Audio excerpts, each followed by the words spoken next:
زندگی میں حالات ایک جیسے نہیں رہتے. کبھی انسان پہ غریبی آتی ہے اور کبھی انسان پہ امیری آتی ہے، لیکن تم خود دیکھو گے کہ بدلے ہوئے حالات میں نہ تو تمہارے رشتہ دار تمہارے کام آئیں گے، نہ تمہاری دوستیاں تمہارے کام آئیں گی. اپنے رشتہ دار سے، اپنے دوستوں سے جب پیسے مانگو گے، یعنی بدلے ہوئے حالات میں، تو دیکھنا تمہارا مذاق بھی اڑائیں گے اور تمہیں پیسے بھی نہیں دیں گے، تمہاری ضرورت کو بھی پورا نہیں کریں گے.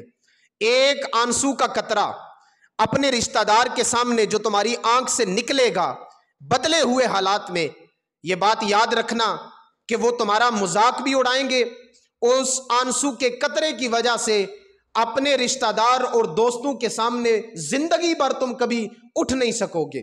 لیکن وہی آنسو کا قطرہ اگر بدلے ہوئے حالات میں اپنے رب کی بارگاہ میں تم وہ آنسو کا قطرہ نکالو گے، میرا رب بڑا مسبب الاسباب ہے، وہ تمہاری مدد بھی کرے گا اور عزت کے ساتھ مدد کرے گا. اپنی وابستگیاں اپنے رب کے ساتھ قائم کرو، اپنی رشتہ داریاں ایک حد تک رکھو، اپنی دوستیاں ایک حد تک رکھو. یہ نہ ہو کہ جب برے حالات میں تمہیں اپنے دوست کے پاس جانا پڑے، رشتہ دار کے پاس جانا پڑے اور وہ تمہاری مدد ہی نہ کر سکے. ایسی رشتہ داری اور دوستی کا کیا فائدہ جو برے حالات میں تمہارا ساتھ نہ دے سکے.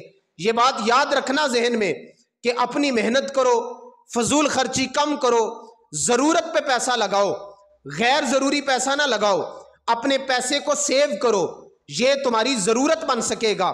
اور پہلے کوشش کرو کہ تمہیں کسی کے پاس جانے ہی نہ پڑے. اگر کوئی ایسے حالات بن بھی جائیں، اپنے رب کے سامنے رونا، اپنے رب کے سامنے شکوہ کرنا. میرا رب مسبب الاسباب ہے، تمہاری مدد بھی کرے گا، تمہاری حاجت کو بھی پورا کرے گا اور عزت کے ساتھ تمہاری حاجت کو پورا کرے گا.